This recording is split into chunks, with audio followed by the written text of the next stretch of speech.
She's the lead consultant of Advanced Consulting, and it's a boutique consulting firm that provides MSMEs with relevant resources to help them establish sustainable structures, scale their businesses, and achieve long-term profitability. Okay, so let's wait for her to join us. Good to have you. Hi, good evening. So I'm just trying to make sure that everything, I think I didn't get something right in now. Okay. So can start off now. Yes, so I was just talking about the intro. So Chiamaka is here. So she has a master's in business analysis and strategic management from Alliance Manchester Business School, the UK. She's also a business strategist and consultant that has experience in providing management, leadership, and operational to lead in the African ecosystem. She's also a wife and a mom, and she's also my friend of about 15 years now. Wow, that's a long time. Yay, so please welcome Chiamaka again. Hi everyone, good evening. Hi. Good to have you. Hi Deju, and hi to everybody that's been. Okay, so let's just set the objective for today's session. Mentioned about MSME, and she said that MSME is micro, small, and medium scale enterprise. Okay, so we are waiting for her to join the call.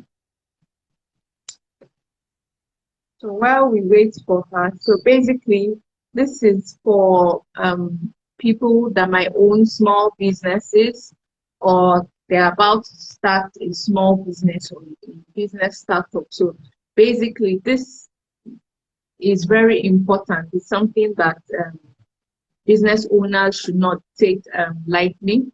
I think every business owner should have a strategy for their business before they even start off, so that they know you can define what they're trying to achieve, where they are going to.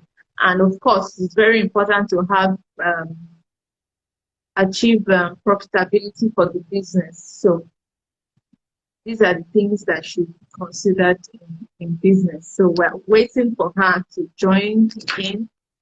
So who are MSMEs? What's the term all about? So MSMEs refers to micro, small, or medium scale entrepreneurs. And these blocks, or whether you're micro, you're small, or you're medium, basically is determined by three elements. So your number of employees, your total assets, and your annual turnover. Okay, so if, for example, let's see, OJ Rotimi runs a business that has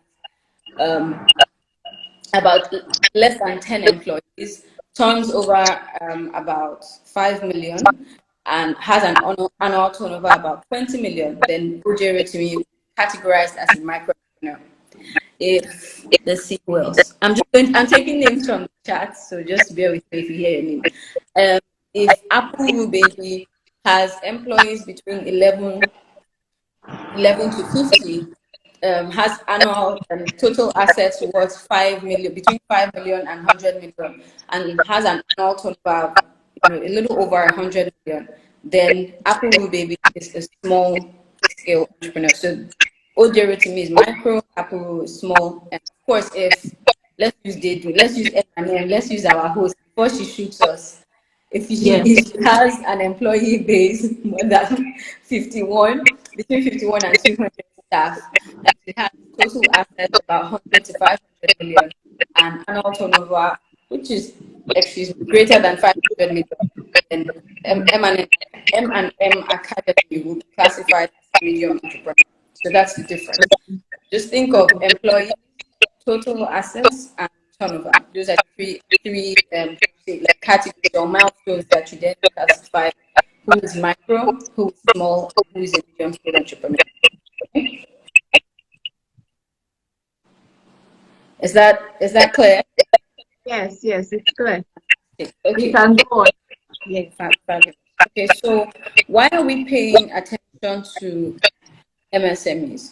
Because they are critical to job creation in any economy. They contribute to any economy's national GDP. And of course, there's business representation and employment. I don't know how many of us are on this call, but I know that if you check the number of people who work for, how do you say, big, large enterprises, so, organizations that organizations that employ over 1,000 people. There are not many. But if you check the number of people, I'm just giving a rough estimate, who work for organizations between 51 to 200 people. There's a larger group of people who fit into that. So you see that for MSMEs, it's critical for MSMEs. They are critical to business growth in any national economy, be it Nigeria or anywhere around. So obviously, they are critical and important. Now, for us here in Nigeria, I'm just going to give a few statistics just to help us see how critical we are, how important we are small business owners. 59% of GDP in the last 5 years has been very, MSMEs have contributed 49% of GDP in the last 5 years. 55% of MSMEs are wholesale or retail traders. They contribute 10 to 15% of manufacturing output and actually do over 98% of account for over 98% of businesses. So, see, you are important. If you ever doubted that this your little venture, why are we paying attention? Why is anyone paying attention to it? It's because you're so important. And I know that doing business in Nigeria is tough. It's not the easiest. We don't have all the ideals, but it is possible. So that's one of the things we're here to just discuss. A few things on strategies that can help you scale your business and make sure it's profitable over the long term. Okay. So go ahead. You're saying basically that small business actually it helps with the employment of opportunities, right?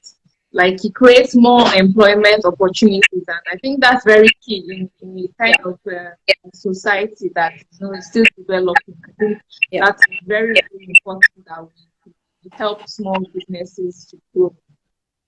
Absolutely. Yeah. So like you correctly said, Deidre, where I like to say we, because I'm also a small business owner, right? We are critical to national development, and I think that when that mindset is prevalent in everyone's, is in everyone's consciousness, you would approach your business with more sense of purpose. And even when things are tough, you know that I'm not just doing this to beat time. I'm not just doing this just because I feel like it. I'm actually making a difference. I'm putting food on other people's table. I'm actually delivering value to the economy. I'm contributing to it. So if we think about our ventures in that kind of way, with that mindset, it also forces us, to not play small, because that tends to be the tradition with a lot of MSMEs. Okay. So what is strategic planning? What is strategic management? All right. Let's just remove the strategic part. Let's just remove that word and let's put it in a little cup for the next few minutes, and then understand the planning and the management bit, and then we'll layer on the strategy so that nobody feels like we're speaking over the. Okay. So planning, the word to plan, or the planning in itself, it's more or less about developing. Sorry, forgive my English, but planning is about developing like action steps. I don't want to say an action plan. So actionable steps to achieve your goal. For example, Dedu wanted to have this live session, right? Some days ago, she designed a poster. She put out the poster. She reminded on her Instagram status saying the program goes live at 5 today. Before she did any of that, she had a conversation with me. She tried to couch a topic that would be relevant to people. All of those are actionable steps that she took in trying to achieve her goal, which is then getting to the session today. So for a business, what is your goal? You need to clarify what that is first. And then what are the actionable steps? In month 1, what are you going to do? Month 2, what are you going to do? Your activity in month 2, does it have babies? Does it have A, B, C? Is A dependent on B? Is B dependent on C? It has to flow in a logical way.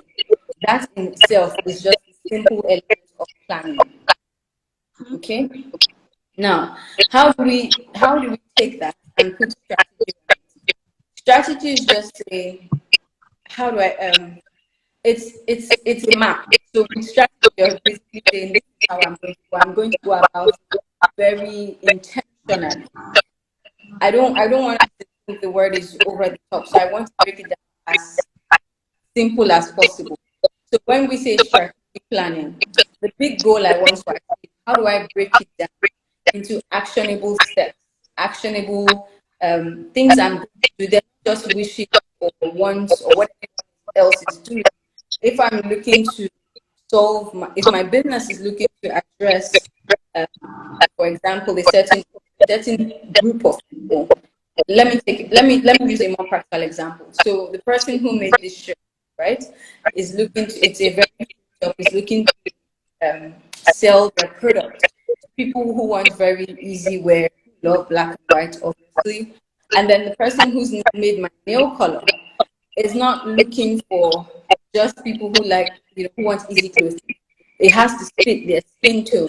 They have to love the color. It has to appeal to them.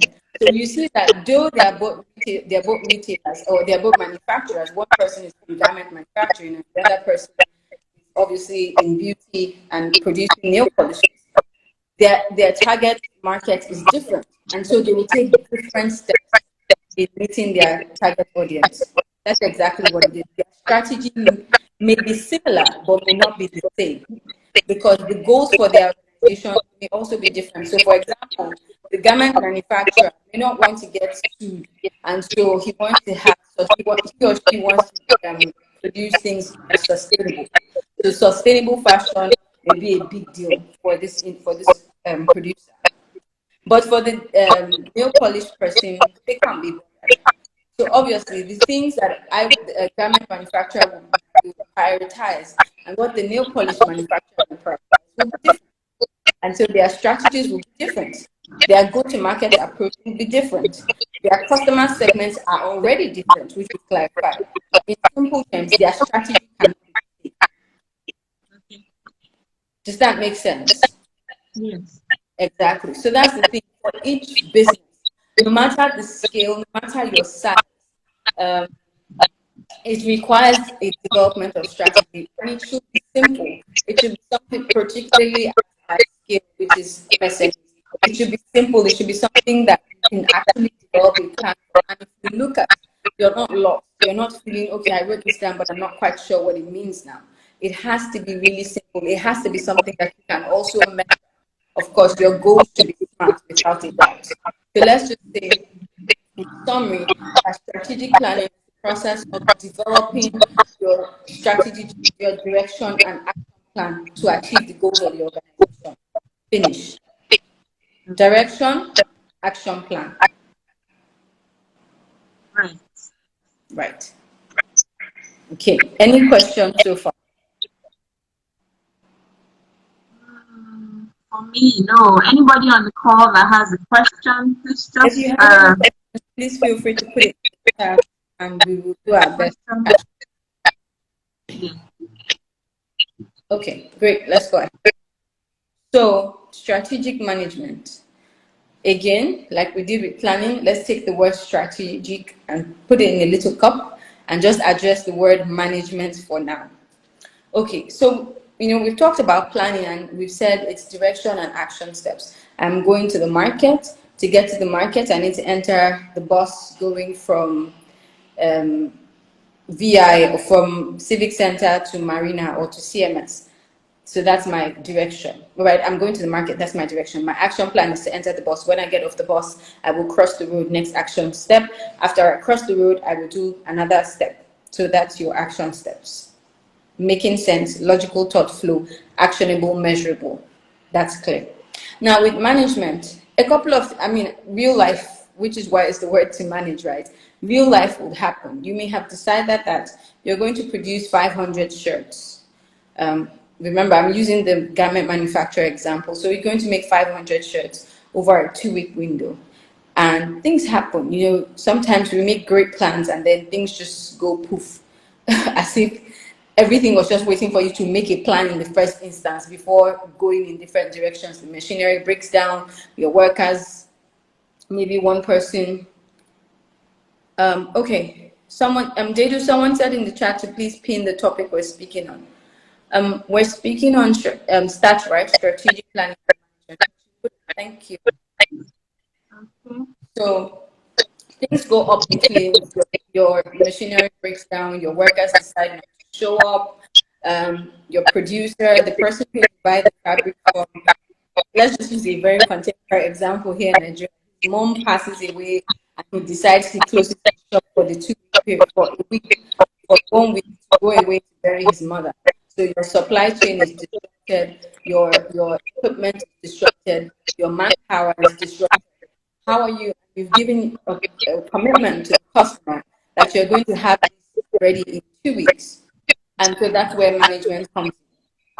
Okay. Now I don't want us to only think about management when in the case of crisis. I know that my example speaks to crisis, but I want us to think about it on an ongoing basis. Because each day things may not go to plan, but you have to continue to iterate. So let's just take the definition we have of strategic planning. Let's layer execution on it, and let's layer reassessment on it. So I have made a plan, right? I have a strategic plan. With management, it's not just about having a plan. I must execute that plan. I must go to market with my plan, meaning I have to actually do it. So execution is a key element when it comes to strategic management. And the last element is assessment. I like to say assessment and reassessment. So you're continuously saying, is it possible for me to deliver this product really in the midst of everything I've outlined, all the challenges I have now, to that customer? And if it's not, how do I work around it? So first, we mentioned 3 things that have gone wrong. 1, your supply chain is disrupted because your supplier has gone away. So can you find another supplier who is going to give you the exact quality at the exact same price? Or are you going to have to do a markup to the customer before you send the invoice to him or her? Or have you already committed to that customer that he or she is going to buy this, receive 20 pieces of this at a certain price? So if you've done that, how do you then balance your supply chain? How do you manage the cost element so that you're still profitable, right? Second thing that was disrupted was manpower. How are you going to get new people who know how to sew exactly the way your product is known for? So your buttons are black. You have very tiny detailing on the middle part. I don't know what the right grammar is. And you have 2 buttons on the cuff. How are you going to get people who are going to give that specific, that quality? Are you going to have to outsource? Are you going to, of course, you may need to, are you going to recruit new people, train them within that 2-week window? Are you going to outsource? Are you going to meet someone who's also in your industry and say, I'm going to pay you a markup to get your people to do this for me, like contract sourcing? What are you going to do? How are you going to adjust within that time? So that's what all these 3 elements fit into what you now say is strategic management. Have I made it too complex, or have which one?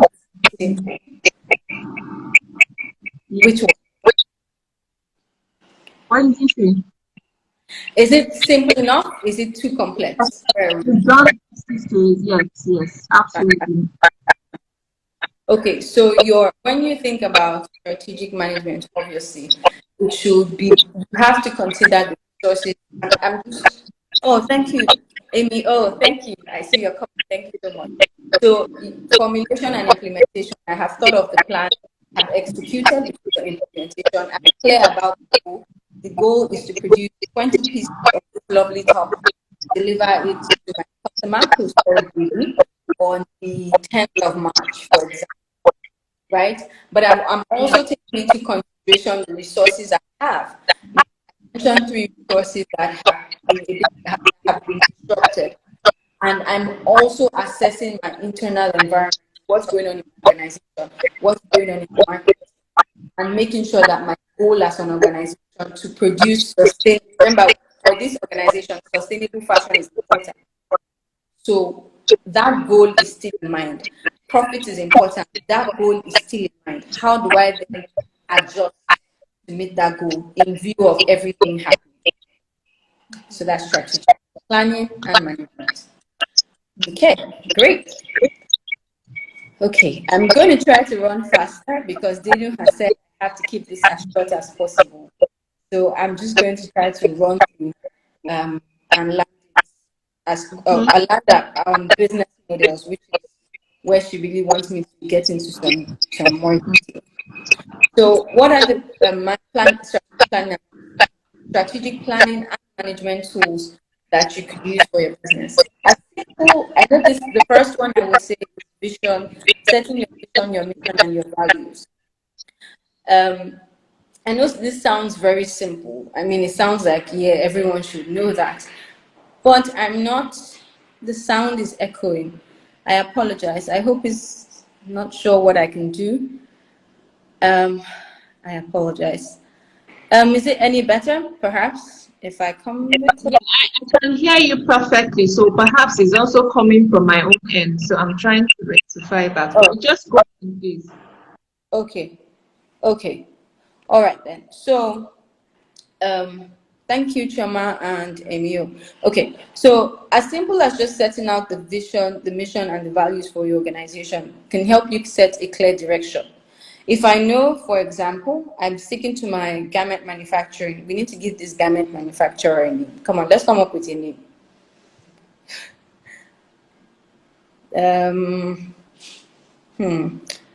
Okay, let's go. We have someone here who is Choma Divine Annie, so we're just going to take Divine Fashions. Yeah, bear with me. So let's say that our business is called Divine Fashions, right? Or Divine Manufacturers, I don't know, anyone. And so what is the vision for this organization? What is the mission? How are they going to achieve that vision, and what are their values? One of the values we clearly know for this organization is sustainability. They're not going to make any products that damage the environment. They're they're very focused on doing things the right way. So that's one tool that you can use. It's not, of course, the thing with all of these tools, and I'm not going to because of time, I'm not going to dig into the detail or the meat of each of the tools. I'll just talk on them very, very, very briefly. The thing is, it's best to use them, collectively. Not just, you can't just say, I've defined my vision, mission, and values, I'm done, I'm now strategic, and start working away. It doesn't work that way. It's a continuous process, and the tools are often complementary. So I've mentioned vision. Thank you, I know who that is. Thank you, Lady. Yes, you're eco-conscious. So the second is using SWOT: strength, weakness, opportunities, and threats. It's like a 4-box matrix. You have your strengths on the top left, weaknesses on the top right, opportunities on the bottom left, and threats on the bottom right. And it's quite simple to use. Time. Okay, it's quite simple to use. It just helps you articulate where your business is strong, where you have room for improvement, which are your weaknesses, the opportunities in the market. Remember, we talked about strategic planning and management, that it looks also at both your internal and external environment. So opportunities within your organization, where do you have room? What's your skill set, and where are there gaps in your market? So you can actually capture those as opportunities. And threats, things that can literally impede your business or stop it. I'm running, sorry. And then you have the pestle, PESTLE. Gosh, okay. I think after the session, I will probably share my slides with Dedu, and then we will also, and depending on the feedback we get, so if you guys feel we've rushed through anything, we can also have a series of posts or perhaps another session, I don't know.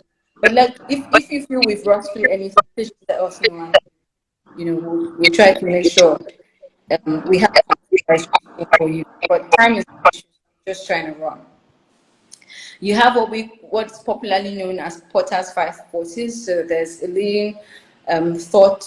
He's like a leading thought person, or no, sorry, a leading thinker in the strategy industry called Michael Porter. So Porter's five forces, and of course you have business models, which is where Dave wants me to dig in.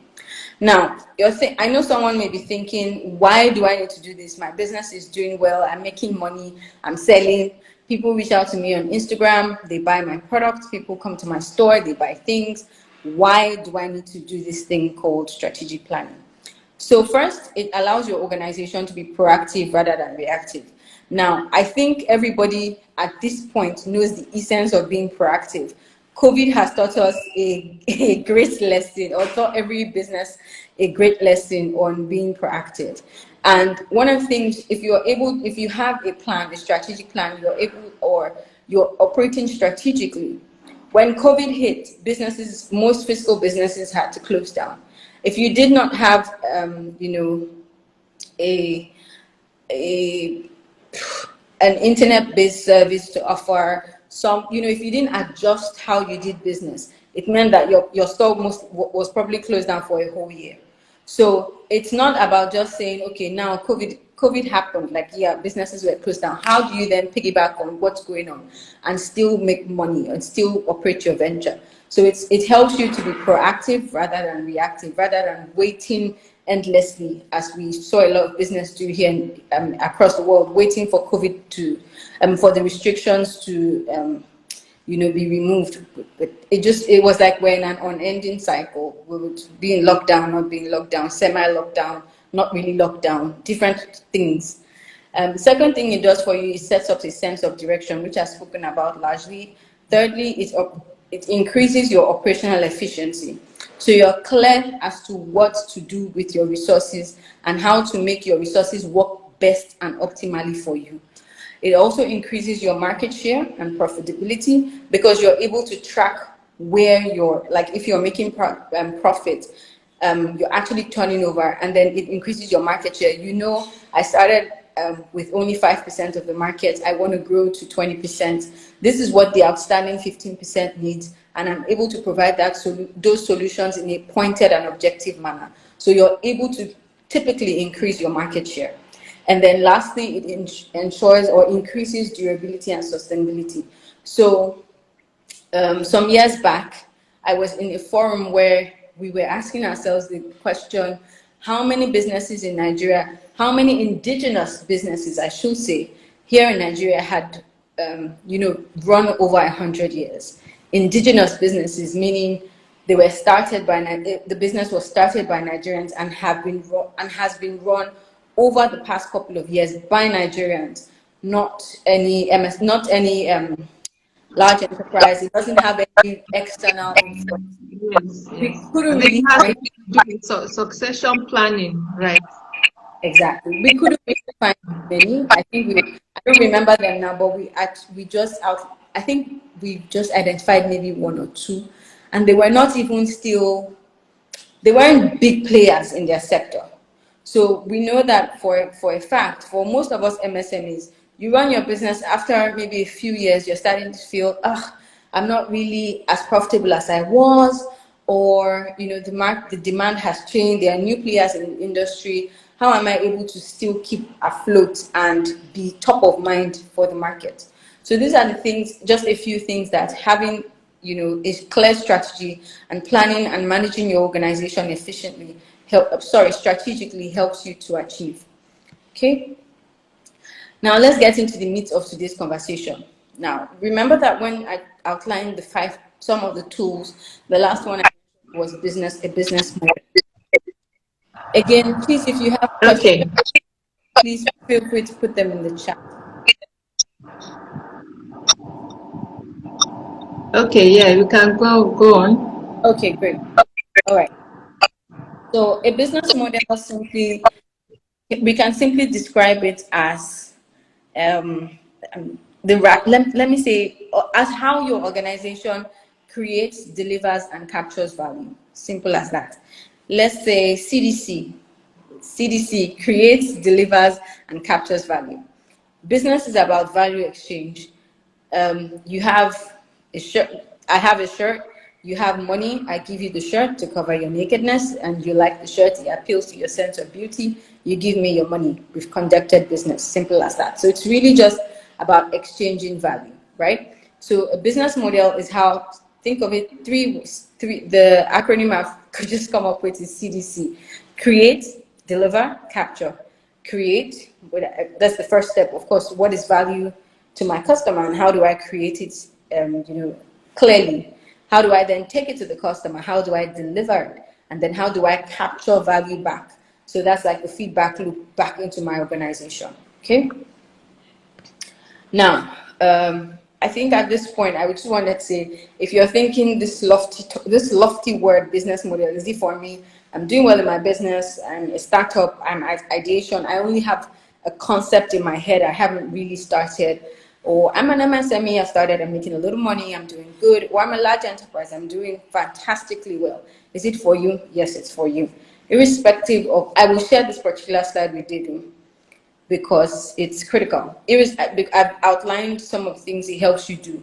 If you're a startup, it helps you, it's the starting point for maximizing profit. It shows your idea is viable. So for example, you want to pitch your idea to a group of investors and you have a clear business model. Any investor who's willing to put their money in your idea wants to think, how am I going to get my money out? How is this idea, is it market worthy? So your business model helps to show that. And it's also obviously, once you're able to, prove your concept, you're able to attract funding or value, right? For you as an established organization, it will guide you as to recruiting talent. It will guide you on motivating your staff. It will guide you on anticipating trends. It will help you to capture new and evolving market or customer demands. So irrespective of where you are, ideation / startup, established business, small enterprise, large enterprise, business model is for you. End of story on that. Now, there are two popular approaches, that's the word, yes, to this whole conversation on business model. So you have the 4-box model, which was developed by some guy called Mark W. Johnson, and you have the business model canvas, which is developed by Alexander Osterwalder. Now, I am going to focus on the 4-box model so that we're able to just make this as simple as possible. Okay, the 4-box model literally has 4 building blocks, which is why it's called 4-box model. And Osterwalder's canvas has 9. It has 9 elements to it. I would just encourage everyone to to be honest, it's really a simple concept that if you just Googled and tried to read, it would just help it will help you as a business owner, just help your thinking and help how you approach your business. I don't think I don't believe it's a complex it will be a complex thing for you to research on. However, in the event that it is, please feel free to reach out to myself or Deidum, and we will see how we can just send you resources to help you through, or have other forums where we can, open up the conversation a little more. Okay. So, 4-box model. My 4-box model. I can't hear you say that again. Sorry.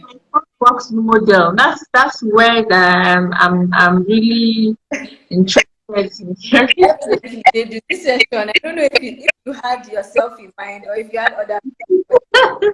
I have myself in mind too. Okay, so 4-box model. There are 4 elements to it, okay, great. Someone put in the chat about create, deliver, capture. Thank you. God bless you. I'm just going to outline the 4, and if someone can help us put it in the chat, that would be helpful to everyone else. Sorry. Okay, so first is your customer value proposition. Sorry, did you say that again? No, I'm listening to you. I want to. So customer value proposition, CVP. I like acronyms. I think they make it easier for us to remember stuff. Customer value proposition, or you can just call it your value proposition. Okay, so that really, that's the title, but simple meaning is thank you. So simple meaning is I promise M&M Academy. What am I promising to deliver to M&M Academy?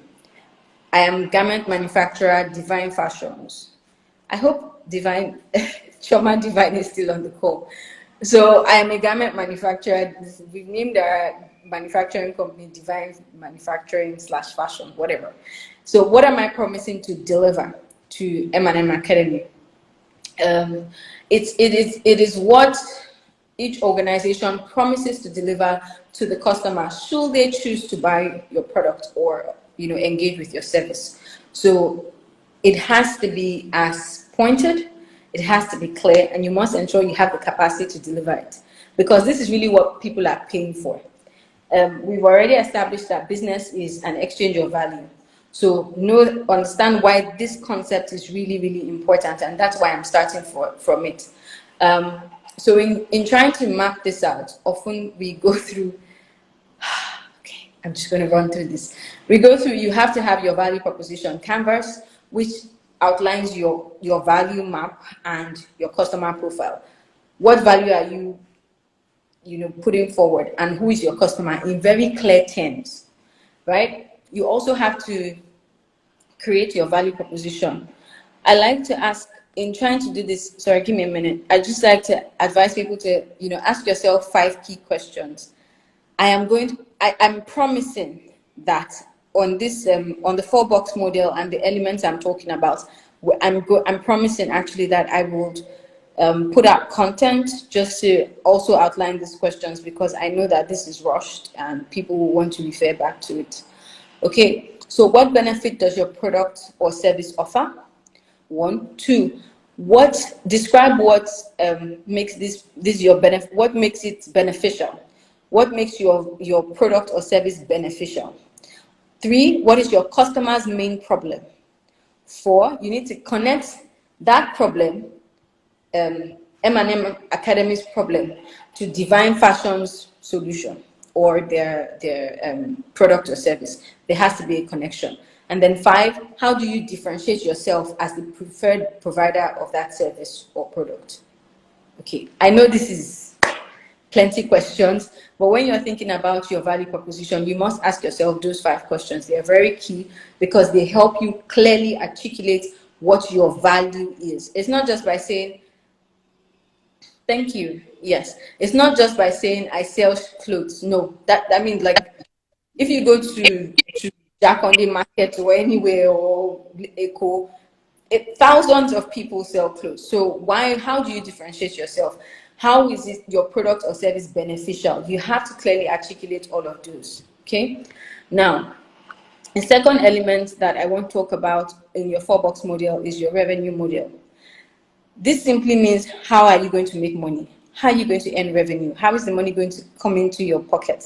How are you going to get that credit alert? How are you going to get that ching at the end of each transaction and overall at the end of each month? Again, there are questions to ask yourself, in trying to do this.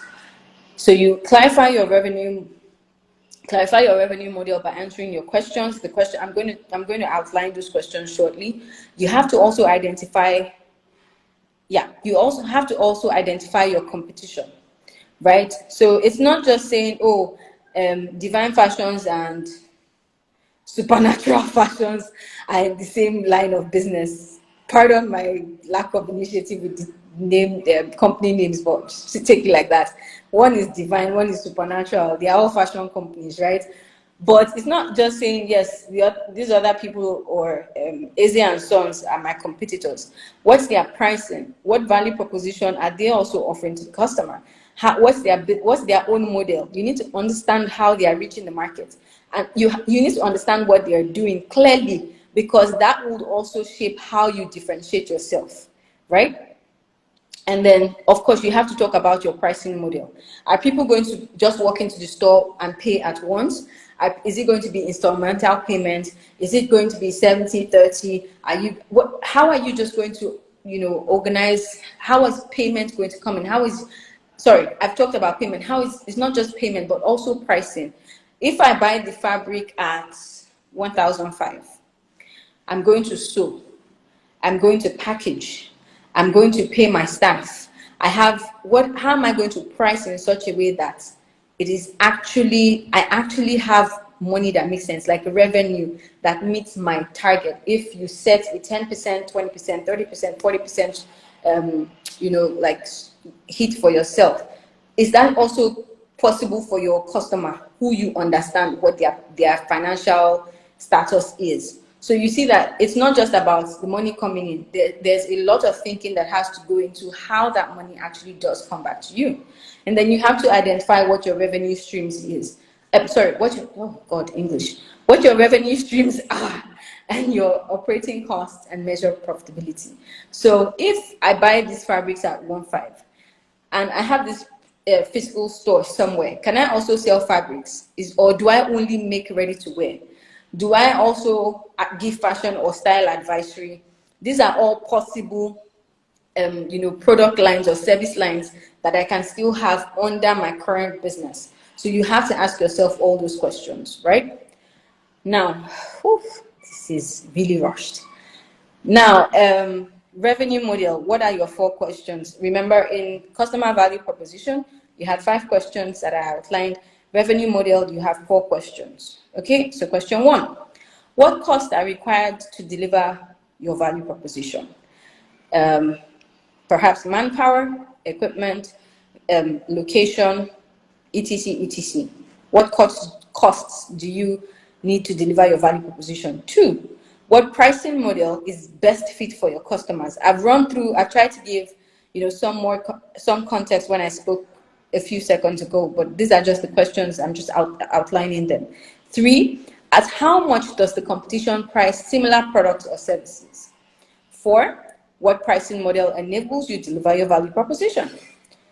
So those are your 4 questions. I've talked about them. It means you have to understand your customer clearly, so know a pricing model that fits them, know your competition, know what they are doing, ensure that your pricing model brings back enough money for you, and what costs that you're going to incur to deliver your promised value proposition. Okay, I'm going to take the last 2 together for time, and then we'll just wrap this up with an example. So key resources, the 3rd element is key resources, and the 4th is key processes. I need to breathe because I feel like I'm rushing through. You are doing really well. Like I understand that there's so much to talk about. I mean, the time is really short for you to go through, but you are doing really well. Okay, so let's take key processes. So remember the example. Okay, now there's some noise. Okay, great. So in the example we used earlier, right? Divine Fashions. You have to produce this shirt. Miss Divine had to go to the market to buy the fabric. She had to first come up with this style, right? She had to buy fabric, she had to buy thread, she had to buy buttons. If it's a shirt that has lining, she has to buy lining. There are so many elements to things. Now, when she goes to the market, she purchases. When she comes back, she identifies her costs. It goes through production. She has tailors who will sew it, all of that, right? There's how she will price it. If she has an Instagram page, there's her taking pictures and putting on there. If she has a website, there's the same thing, controlling inventory levels. If she has this shirt, let's call this shirt black and white. Black and white is product 1. She has 20 pieces. Let's say she has another shirt called Purple Rain. Purple Rain has 15 pieces. Let's say there's Groovy as a 3rd product. Groovy has only 10 available. She has to also manage inventory, right, and put it up on there. Then someone makes purchases on her website. and then she gets the sale. The person, how does the person send money through to her? Because this customer is in Ebonyi State, Abakiliki, and she's here in Lekki, right? She then gets it, she gets delivery details and collects all that information, sends it off to the customer, manages the delivery or logistics process.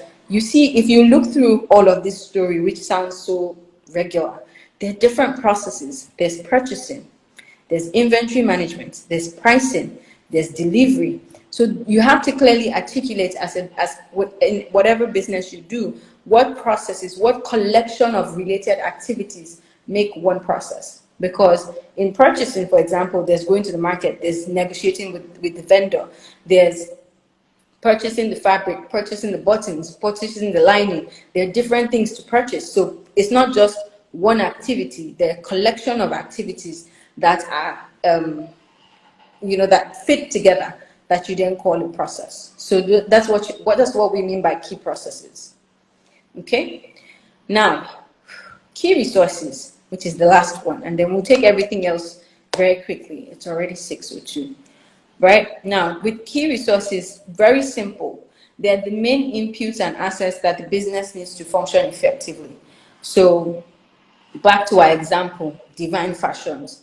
Divine Fashion has to have someone who goes to market, right?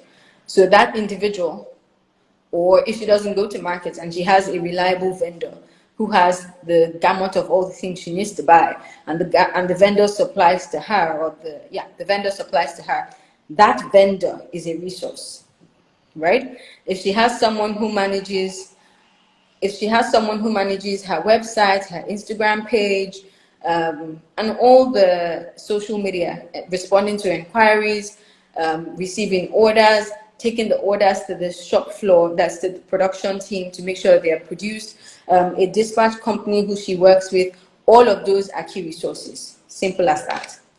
Okay? Is that clear? Key processes, key resources. Yes. Okay. So the same way we did with the other ones, we'll just ask ourselves, we need to articulate and ask ourselves certain questions in trying to help, so what the questions really are aimed to do is to help this individual. I know the word in my head, yes, the word is key process, but I need to ask myself certain questions to help me answer and come up with this for my organization. So with key processes, which I did first, what key processes do you need to deliver your value proposition? If you're following this, if you've been following how I've linked it, everything must link back to your value proposition, because it is your value proposition that your customer is buying. That's what your customer is exchanging value for. So everything must fit to that. So what key processes do you need to deliver that value proposition? 1. 2, what key processes are required to deliver your customer relationships? Now, if you have a customer who orders in bulk, and you have a customer who just orders one item, it's so easy to think, oh, this guy usually orders, I'm going to take someone from the chat. Dr. Oyi usually orders 5 things at once, right? And TML, the person should forgive me if I've murdered your name, but TML Lovin usually orders just one per time. It's almost human nature to think, let me focus on this person who orders 5. But remember, you must understand your different customer segments, and you cannot make assumptions. If your business's vision or mission or value is equality, is respect all the time, whether that person orders 1 or the other person orders 5, you better be giving them value all the time. Thank you. You had better be giving each person the same experience, because you're one-time shopper. Turn around the next day, you can't tell, and order 15 pieces. But because you've treated them poorly, the person has, you've lost that potential customer. Or, as I've seen happen over and over again, can give you a referral that will literally mean make school uniforms for maybe junior high or something like that. So you need to be clear.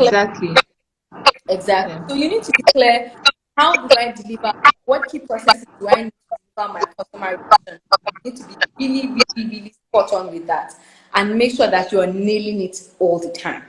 Then you have to ask yourself, how do my key processes support my revenue streams? Remember what I said, everything must tie. You're in business to make money. It's as simple as that. Guys, let's not kid ourselves. You're not here to, if you're an NGO, no, you're an NGO, right? But you're in business to make money. So your key processes have to match to your value proposition, because that's what the customer will pay for. And your key processes have to make sure that the ching comes in at every transaction, right? Now, for your key resources, questions to ask yourself. What key resources do I need to deliver on my value proposition? If I've promised that it's 48 hours delivery or 72 hours turnaround time, what key resource do I need? Do I need to get a dispatch company, sign a contract with a dispatch company that would ensure that that turnaround time is met all the time? Or do I need to have my own dispatch who does the legwork for me? So if you're going to, whichever case option you go with, that is a key resource, because it fits to your value proposition, which is a very definite timeline on delivery. 2, what key resources are required by our manufacturing and distribution channels? Now, let's go back to Divine Fashion, right? Divine Fashion has to go to market or has to get fabrics. So we need someone who understands fabrics, When you've promised, when you make a shirt and you say it's 100% cotton, you're not going to buy, the person is not going to go to market and buy polyester or go to the market and buy lycra. The person has to understand understand fabrics. If you're going to produce stuff and you're going to put care guidelines on it, it means you have to understand how best to care for those things, right? What temperature are you going to iron at? What temperature are you going to wash at? How is that going to work? I know that this is not very common, and I'm not throwing shades in any direction for a lot of local garment manufacturers. But come on, guys, we should be aiming for the best practice and not just playing small, right? Because, I mean, we're not operating just in local markets. The honest truth is that business has gone global, way beyond. I mean, I can order, there's a product that we use in my home, and it's a little thing, just go on their website, upload the pictures you want, and they come on these exciting little boards, and guess what? You don't even have to drill the wall to hang your frames. It just is a stick-on. You just remove it and put it on the walls. There's someone in Nigeria doing that, but they're not meeting up with the competitor. And of course, I'm going to buy it. And guess what? The foreign company that does it offer free global delivery. So why would I? That's interesting. Exactly. In fact, I'm interested in that product. Sorry? I said I'm interested in that product already. Now, first, I'm here. I said the very clear. We're not in less than 3 sentences. The value proposition is clear. Their delivery is clear. Their timeline on delivery is clear. How they are beating out the competition is clear. That's how spot on your business has to be if you're going to play global. Okay. What key resources are required to deliver our customer relationships, and how do these customer relationships, and how do our key resources again support our revenue streams? Remember, as I said earlier, be your customer value proposition, your revenue model, your key resources, your key processes. They are like this. They have to tie into each other. Nothing can be floating in different directions, like one is bending to the left and the other is fighting to the right. They have to be they have to be tight. It's a synergy, and it's a 4-box model. They may be in individual boxes, but they are part of one whole. Okay, I hope we have tried to really like. I'm going to take a quick example. So I'm sure we're all familiar with Zara, the popular exactly. I'm almost 100% sure. If I ask the question, who has ever bought one product, just one, I'm not saying 10, just one, or let's not even say either you bought from them or you've gone to their website. I'm 100% sure at least someone has already responded without even finishing the question. I was going to say, I'm 100% sure at least one person on this call would have either, bought something off Zara or actually followed them. So, and why? Now, it's not even a Nigerian company. So we're here in Lagos and Zara is all over the world. Why is Zara so, why are they top of the market? I'll just mention a few elements and help us see how those different elements fit into the 4-box model. Okay, so they have what they call a JIT sourcing, which is just-in-time sourcing, design and sourcing, production, logistics, supply chain. All of that fits into their production process, a key process, right? And what does it result into? Reduced lead time and quick cost and quick reaction to trends. So if you see a particular style on the runway, maybe London Fashion Week or something, give Zara a few weeks, literally a couple of weeks, right? And you walk into a Zara store, you may not see the exact thing, but you see something quite similar. If you are, someone who is really trendy, it will catch your eye. You will buy it.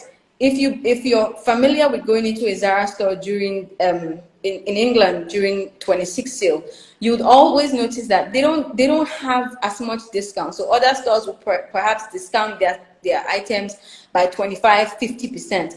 Zara could be 10% or 5% if they even do a sale, and they'll have long queues waiting outside.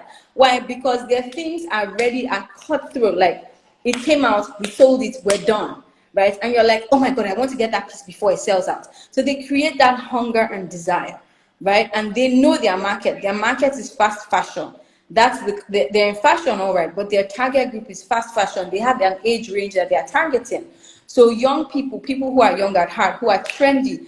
So you would see that everything fits. If I'm trendy, I don't want to be wearing what came out in summer of last year in 3 years' time. Hell no, I want to wear it the year it came out. That's why it's the trend. So they understand the thinking of their market, and they produce, design, sell. Where their stores are located are also very, is also very strategic. They don't go into some remote place on the high street where if you're going by and you see a Zara store, you're going to enter it. Again, it fits to their customer value proposition. It fits their revenue model. They are extremely big on communication and customer data. If you buy something in Zara and you put your details into their system in one country and you go to another, they remember you. They never forgot. Why? They know their customer segment, how they feel. They want to belong, right? And if you're wearing a piece of something, a Zara item, and you sit on another person, you're like, oh, that's Zara for sure. They know. So they create that sense of community. If you go to their websites, literally the layout of it appeals to your sense to you as their segment, because it's fashionable, it's clean, it's minimalistic. It's you're not looking for where's the price, where do I have to touch. It's clear. And of course, they have a vertically integrated supply chain. So they tend to control their supply chain very tightly. So they're able to meet this timeline of having things on the shop floor really quickly. So I've tried to rush through this, but I hope you're able to see how different elements in what makes Zara fit into that 4-box and fit into why they are top of the market. Okay. Woo. Any questions, guys? Please feel free to put in your questions. You've said so much. I mean, at least from what you've said so far, one thing that struck me was, okay, we should at least think global. Like, we should not, keep restricting ourselves to just doing things locally, but we need to stretch ourselves as to, okay, let's do something that will meet the global eye and all. So I think that's also very important, because I mean, here we just we don't keep that in mind. So yeah, you've said so much. You said a lot within a short time, and I mean, you have to literally go back and digest everything that you said and all. So yeah, fantastic. Thank you. It's important to. There's someone who always says, why I may not get it right, but why stay local when you can play global, right? I mean, you're here in Lagos, you're here in your house, and you have a Zara item. Someone else on the chat, Amy O, confirmed that she does. So I don't want to name fashion brands here in Lagos, but if that company is thinking, well, I'm here in Lagos, you have to buy for me, that's such a big lie. I don't have to. I can just wait and order things online and pay. Like, there's so many, in fact, there's so many ways to pay, right? Whether or not, I mean, currently have FX transactions are a bit, sketchy because of the current regulations. But see, we're all finding our way around it. Surely you have one friend, one cousin, one somebody who's in another part of the world that you just say, you know what, help me buy all of these things in bulk and then I'll cover delivery. There are even logistics companies that what their value proposition is helping you get your items from outside the country into Nigeria. They do local deliveries, local logistics, but they actually, in fact, I don't want to name. The business is called Jan to Gidi. There's no need to be politically correct about it. That's exactly what it is, Jan to Nigeria. So England back home. And that's what they build their business model around. There are loads and loads of other companies like that. So if you're thinking, because I'm in Lagos or because I'm on the same street, nope, it doesn't work that way. And if you're thinking, if you buy from me, I will then deliver to you in another 2 weeks. People don't have time. Everything is fast paced, so you have to understand your internal. And I think that's another thing that's especially now, that you mentioned the just in time model. Like, with businesses now, you have to do things fast on time because another business is ready to capture the market So I think that is also very key, to be able to do things at the timely, fast, of course, but of course with excellence, And all. Fast, you have to be efficient. But to do that, and you cannot even run a business that is fast, maybe. But if that's your customer segment, if that's what they want, you had better be meeting it. So if you understand your customer profile properly, you're able to posture your business. For example, I'm using a little ring light. I only ordered it yesterday and it's here, and they're far away on the mainland, literally really far away. And it got here to my home today in time, right? So if you're in that industry, you know that you're not going to be saying, okay, 3 days. I'm like, what? Cheers, don't worry. In fact, for me, for some things I order, I would ask you timeline for delivery. And if you can't meet it, don't worry, I'll look for somebody else. Or if I'm in a hurry, I wouldn't even bother discussing with you. I'm being very honest. That's me. I don't think so. I won't say I'm the most patient person when it comes to certain things. So you need to understand your market and understand what they're looking for. Yeah. I want to close with this quote by Steve Blank. He says that startups don't fail because they lack a product. They fail because they lack customers and a profitable business model. So please, whatever you do after today's session, listen and ensure that you're able to articulate what your organization's business model is.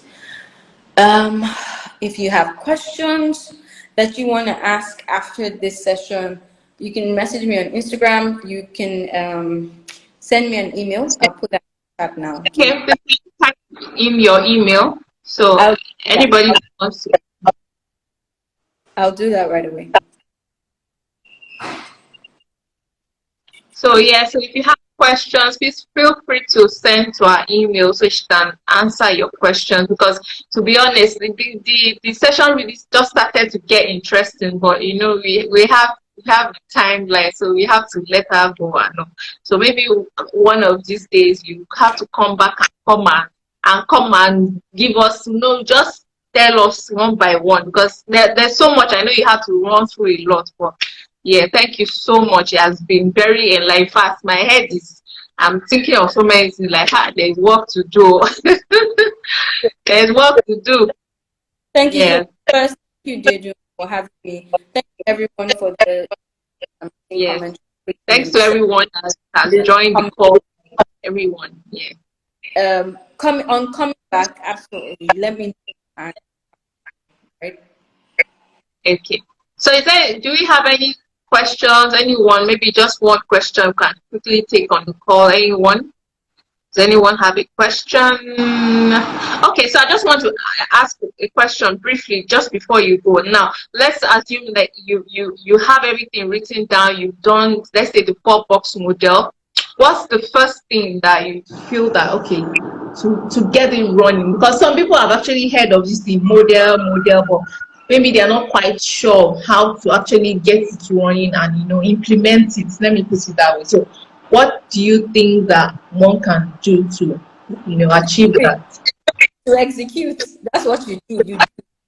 The key to doing is to do. Is to do. For I like that. right? You've thought about it, you've activated it on paper, and then you're wondering if it will work. Yeah, right? You can't just sit pretty waiting for a customer to work. I mean, look, doing business today, I believe is even easy. No, open an Instagram, start with your friends and family, reach out to your network, ask people their thoughts and opinions. People are usually more giving. Be open to criticism and feedback. Constructive criticism. In fact, the ones that are not constructive, take it. When it comes, filter it, take what is useful, toss out what is unnecessary. But you can't be unnecessarily sentimental to do business. You have to do. And doing can be painful. You may get scammed. It's okay. It's part of the learning curve. There's nothing like failure. What you deem as failure is part of the learning process. Just so remove that idea of what if it doesn't work. If it doesn't work, you've learned another way a way that it doesn't work, and then you will try another way to find if it works. But go out and take a risk, go out on a limb, right? Yeah, that's what I would say. After the planning is the doing. Planning, execution, reassessment. Think about planning, execution, assessment. Thank you so much. Thank you so much for your time. Thank you for coming. Thank you. So